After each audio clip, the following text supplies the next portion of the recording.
Welcome back, ladies and gentlemen. This is your host, Bridget B. Welcome to the Dirty Blonde podcast. We are so happy to be here. We are so happy to be back. So let's go ahead and we're going to jump right in as if we were on a second date off Tinder. And our first one was just magical and we had a great time. We went to the best restaurant. We had the best drinks. And now we're on our second date. So now we're going to get to know each other a little bit more. Hang tight. We'll be right back. Look for Starbucks coffee in a grocery store near you, then sit back and enjoy the exceptional taste of Starbucks at home.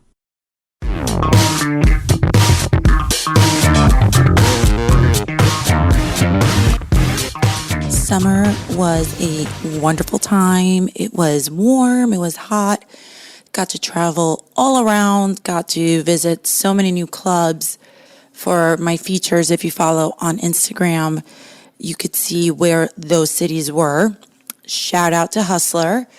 And we had the best summer. And now that the weather's getting a little cooler and your kids are probably back in school, or you're going back to college, or you're just retired, living the life, welcome back. We are so happy to be here. And now we can begin with quite a new format here. We decided we took all of the best aspects of the podcast from the first 3 seasons.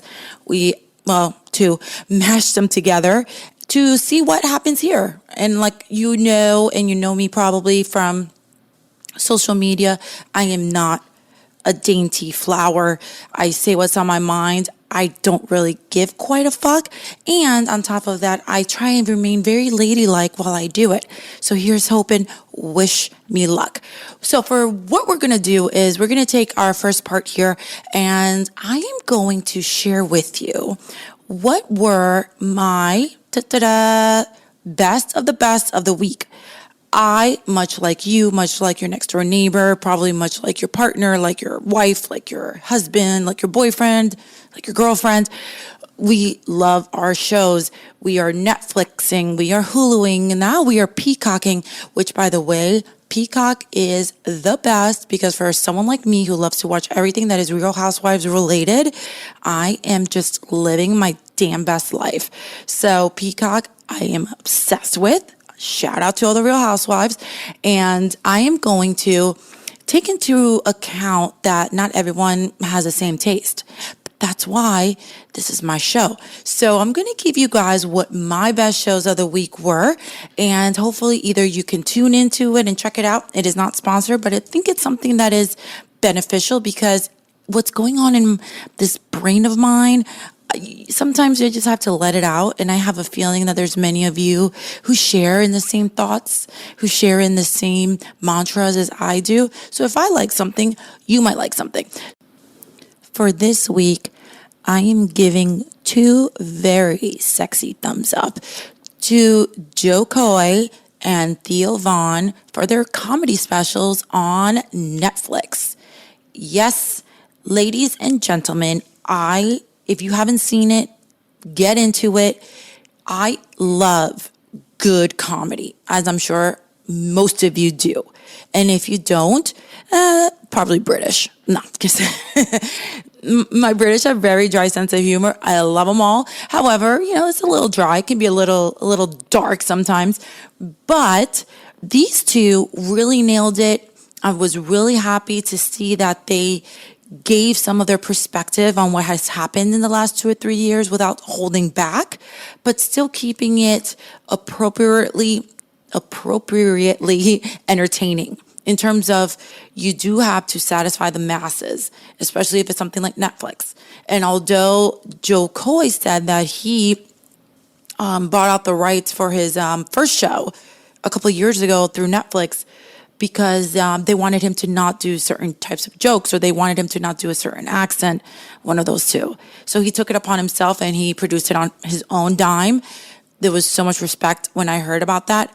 And now he can come back and it's kind of on his own terms. And you can tell he gets on that stage, and there's nothing sexier than a comedian who can command the stage. And he's passionate about it, but you can tell when someone's faking it. I mean, it's just like a porn set. You can just tell. And I have been blessed with having that radar. And as far as I'm concerned, these two nailed it. And Theo, his voice, his accent brings you right back to vintage MTV, because he used to be on Road Rules or Real World, one of the two. And to see him succeed so far ahead and doing so damn well, couldn't be prouder. He and we've met, and I can't say anything but cracks me up all the time, regardless if he was a comedian or not, as his work, as his career choice. So go ahead, and while you are maybe having a Netflix and chill evening this weekend, grab yourself a bottle of wine or maybe some dirty martini. So how are we going to start off this season? We're going to start off with 10 questions, which I love me some top 10s. I love me some top 10 restaurants, top 10 sex positions, which, I mean, how many are there really? Top 10 perfumes, etc. I love not only listening to them and reading about them, but I love sharing them.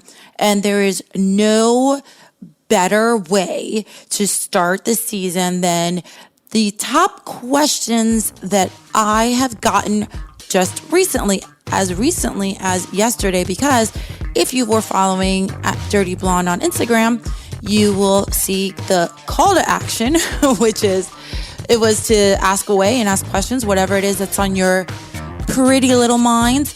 And I got quite a bit.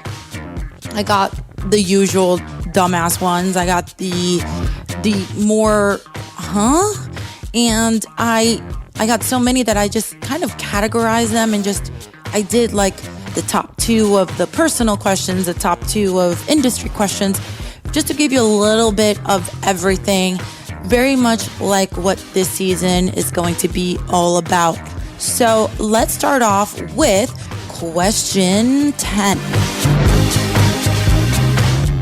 Really in no particular order, but question 10. This one was from Twitter, and the question is, here, I take notes, guys, come on now. Can you work when you're on your period? Such a big question, and it's interesting because you wonder, as a female and as a natural born female that has all of these womanly natural issues occur once a month, you'd think it was less of a subject, more of a understanding. In terms of, obviously, if you are in a heterosexual relationship, or if you are especially lesbian, you know when bitch is about to be in heat. No, you know when the both of you are on that crimson wave. And men, when they are taught a certain way or trained to think a certain way, because a lot of it has to do with how your schoolmates see it, or how your friends view it, or how your parents tell you about it. You know what I mean? It's like, it's such a personal aspect of a female's anatomy and what she goes through every month, that at some point when you're in the gym, you have to let go of it. You have to let it go. Like, it's gonna happen. You're gonna have a leak one day. You know, you're gonna sit down and you're gonna get up and it's gonna be on your chair. It's gonna happen. It's human nature, and it's just part of how your body works. Thank goodness. So to make it such a feeling on set is frowned upon, only because we all get it. And I have always said, I have worked with some of the most professional, most upstanding citizens compared to people that I meet in my everyday life, that when I did have my period, or when I was working with a girl who had it, we would do one of a few things. One, douche quite a bit. Now, douching is very drying for a female, but when done in the appropriate times, it's extremely beneficial, as I've said in other episodes about hygiene, etc. So when a female is on her period on a porn set, you tend to douche, get nice and fresh and clean. There is no tampon because obviously you can't. So you use a sponge, much like a sea sponge. Question 9, do you get pregnant every time you film with a guy? Now, that's definitely one that's personal to each girl. Does every female have an IUD? I don't know. None of my business. They handle it how they handle it. I myself have chosen to, from the very beginning, to always be on birth control. I think it's extremely selfish and hurtful and inappropriate and there's another word for it, dumb, to not be on birth control when you're a porn star as a female. And spare me the whole, pulling out method. I don't fucking think so. And some of my co-stars, I know for a fact, have gone through situations where they became pregnant from being on set, and how they chose to handle it is up to them. So I myself have been on birth control since day one, and very much like the reason there is a money shot is so that you guys get to see the end result. Yes, that is part of it. The guy obviously does pull out right before that moment so that you guys can all see it and enjoy it. But then when they do movies and scenes that are internal and you can't see it, those are what we call cream pies. And that's just a whole topic that I'm not going to get into because I don't do them, didn't do them. And you just don't, unless you are dating the person that you're working with, I wouldn't recommend it. I think it's just another aspect of the adult industry that is a little bit more personal. That is my opinion. And I've never have had the need to do that unless I was dating, and I was married with a fellow performer, and I was dating another performer for almost 5 years. So I have been in a relationship almost throughout my entire career, and it's just something that is personal to each female, and deuces to them. I'm sure y'all love watching it, so it's fine. Oh, this question always makes me just so warm and fuzzy inside. I actually got this over 26 times from thousands of responses. So the question, what happens when you pass gas on set? You guys really want to know about hygiene and I guess for you guys watching it as an audience, it's probably more of a, wow, how do they do that without prepping? And loves, the prepping that goes before all of these movies is just beyond. So yeah. So what happens when you pass gas on set? Well, we are human, right? Obviously. And when you climax, the muscles around your genitals, including the sphincter, relaxes.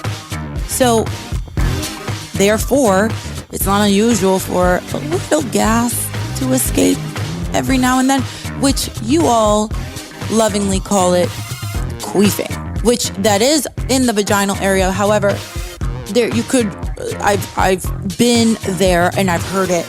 And there's just certain times where you're just passing out air because you are relaxed and things happen with your body. And one of the biggest uses of anti-gas medicine, just over the counter, is in fact for anal scenes. It's so good right before an anal scene to pop into Imodiums And sometimes even myself, when I'm doing girl movies, I want to feel as light and airy as possible. So I will tend to take one or two before the set. So that way I feel a little bit more relaxed, but so relaxed that the sphincter doesn't relax too much. I want to be relaxed with my body, knowing that it's going to do what it has to do to work. But I don't want to be too relaxed, which I never am anyway, because I'm there to do a job and I'm there to perform. So Imodium goes a very long way. It's always in all of our bags.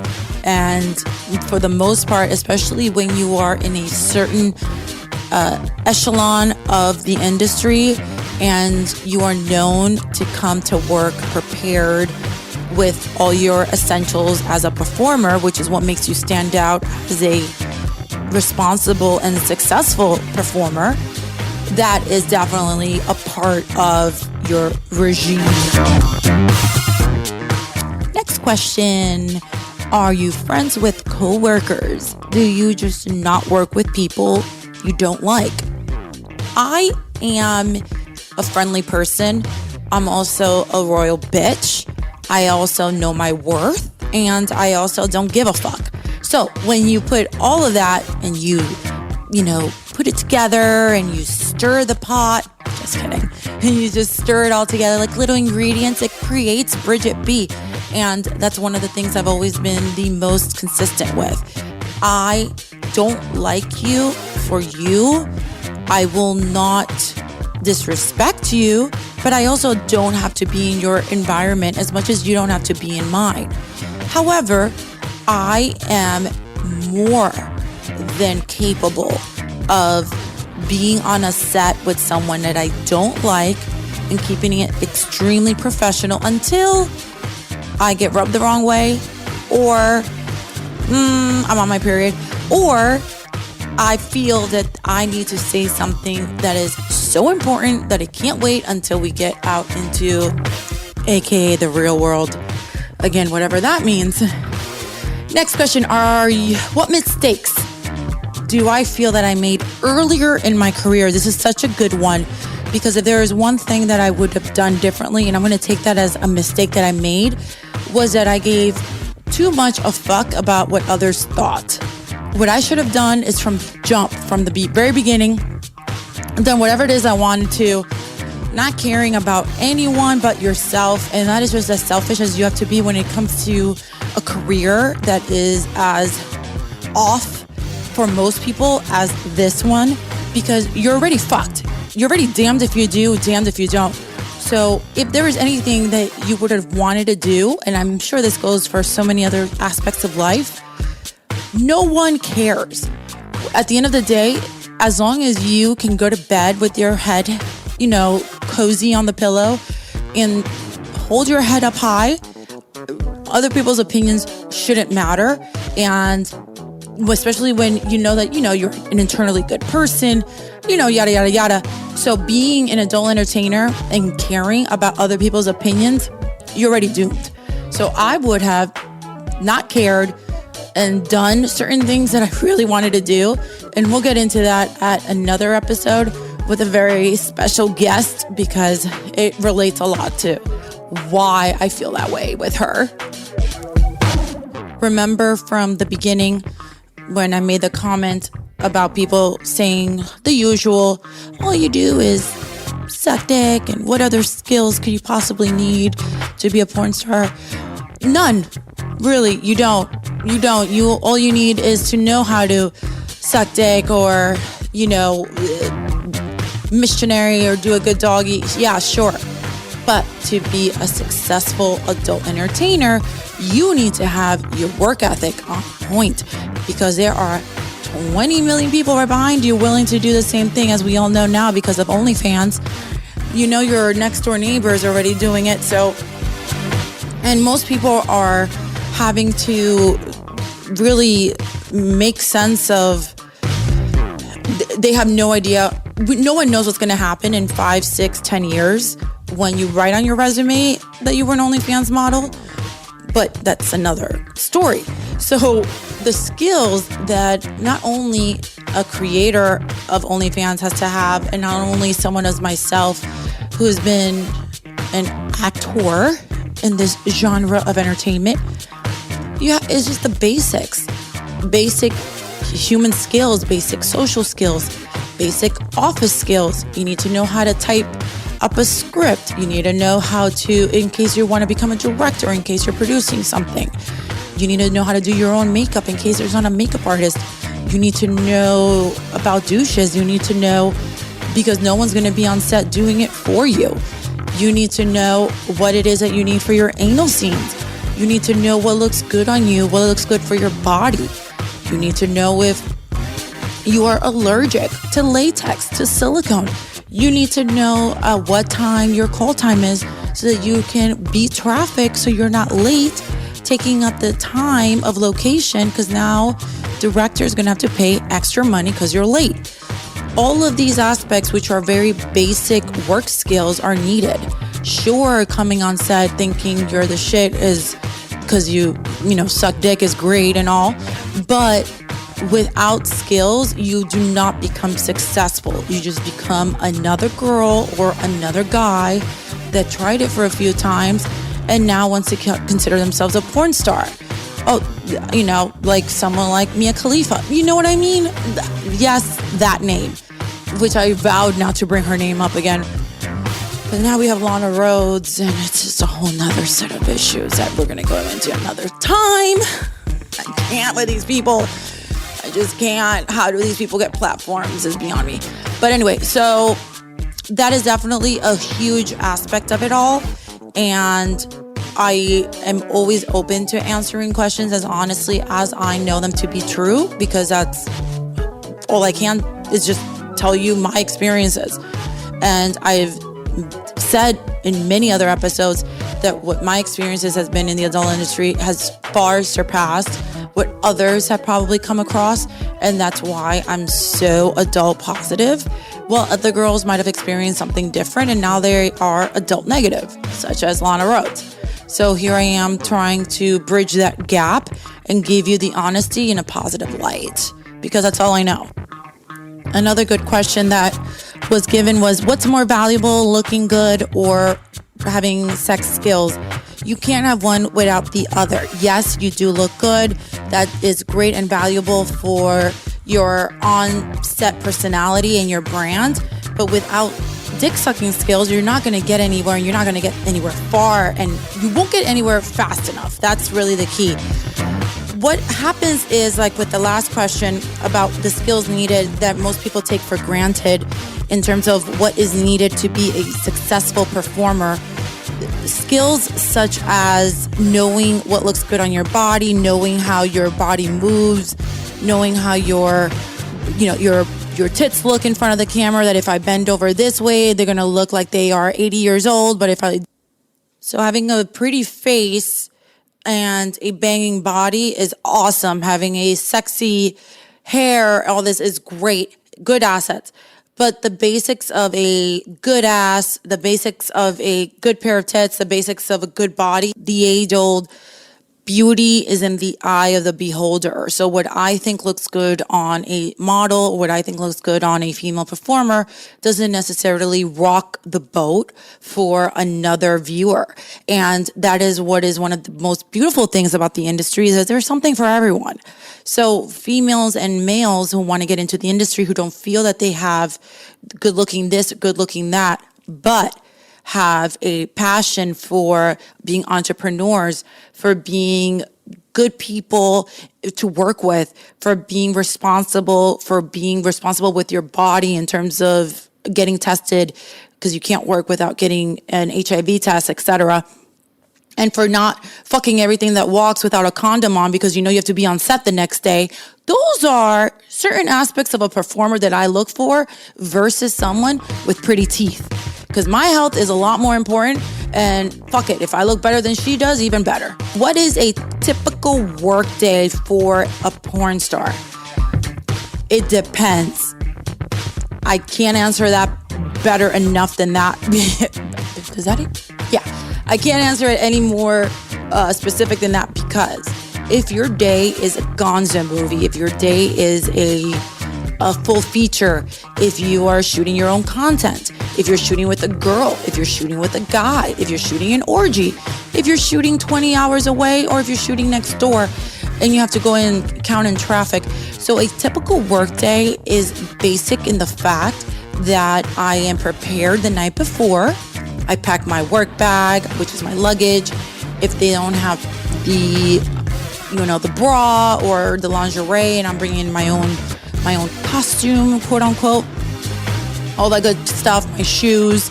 I have big feet, I have size 8, so not everyone, they're normal, but most girls are tinier than I am, so they usually are like size 6, bless them. And I take care of my shower needs. I'll shave, I'll do my hair, I'll wax, I'll do this, I'll put on my tanner. The morning of, I try and wake up early so that I can do some content that I do for my OnlyFans, and then I finish up my breakfast. I go out. I have a very normal, I go to the gym. If I know I'm gonna have to cook that night for a special somebody, I will go to the grocery store. So normal life outside of industry-wise set is exactly like yours, like your neighbors, like your mom and dad's. We put our feet both one leg at a time in a pair of jeans. I've heard that before. I don't know if that even makes sense, but you know what I'm saying. So it's a typical work day is more in terms of getting ready mentally and physically, especially spiritually, because obviously sex is a very intimate and close range emotional day. It's not something to take lightly, but it's also very robotic, and you have to do certain things just to get on set. So without those aspects, such as getting my hair done, looking as well as possible, being tested, being healthy, then I can't go and work, and then can't make your livelihood, which I don't care. If I was a banker, I'd make sure that I had my suit correct. I made sure that I'd have my paperwork for the mortgage that's coming in that morning. And if I was a plastic surgeon, I'd make sure my hands were in tip-top shape. I'd make sure that I was mentally and spiritually sound, because I have someone's body and someone is entrusting me with themselves for me to perform surgery. So all of us, regardless of our careers, we all have our ritualistic areas that we take care of before we go on set. If we care what we do, and if we're passionate and we want to be the best at it, which from day one I've said I will not be in this industry unless I am top of the motherfucking top.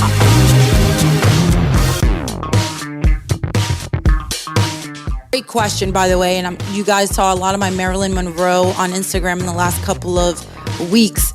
Full day with Marilyn Monroe, what would you do? Good question. Thank you so much on Instagram for that one. Obviously, names are blurred for privacy. I really think that if I was able to spend the day with Marilyn Monroe, I would tell her, first of all, I am so sorry that you ever felt so used, because we all know that in terms of what she's gone through, that was definitely an aspect of her life that she was so vulnerable. And so many of us women can relate to her in so many ways, even the brunettes and the redheads. So many of us just love Marilyn Monroe. But what I would really love to do is to take her away from all of that, take her away from the makeup, take her away from the pinup and those pictures of her reading a book, and those pictures of her at Lee Strasberg at her acting studio courses. I would want to spend the day with her doing that, doing the things behind the scenes that made her forget she was Marilyn Monroe and made her remember who Norma Jean was. I really would love that personal look into what she was really like, and not the personality that she put out for the world, because myself, along with so many other female performers, we get it. We know that's what we do. You have to compartmentalize. But she didn't really have the tools needed to succeed with that, and that's why she was gone away from us so early. So I would really, really love to do that. And I'm sure that for Elvis Presley, someone asked me, and I'm going to do an honorable mention. I would really love to know about Priscilla. I wouldn't care about his peanut butter and banana sandwiches. I wouldn't care about how fat I became. I wouldn't care about how fat he became or anything. I want to know about Priscilla, because something tells me she was so young. I'm like, what the hell do you have to talk to her about? But that's just a whole nother set of issues. Ladies and gentlemen, those were my top 10 questions to start off season 3 Dirty Blonde podcast. Thank you so much for listening. What you can expect from the season moving forward is some really good shit. Some stuff that I'm just excited to introduce to you, like guests from all aspects of the industry. How does the makeup stay on? How do we get catered? The lighting. How does the lighting guy not get turned on? We're going to get into so many of those because we're going to get a lot of my coworkers up on here. We're going to have some sexy giveaways. Make sure and follow Dirty Blonde on Instagram at Dirty Blonde, because we're going to do some pop-up lives here and there so that you can win some sexy giveaways and be a part of the show, because you're going to be able to ask our guests some questions. And I mean, as I've always said in almost all 2 seasons prior to this one, there is so much more to sex than just sex. There's so much more to the game of adult industry, and I am here to explore all of it with you, plus so much more. So for that, thank you so much for joining us today. Stay dirty, and we will see you next episode. Mwah. Bye.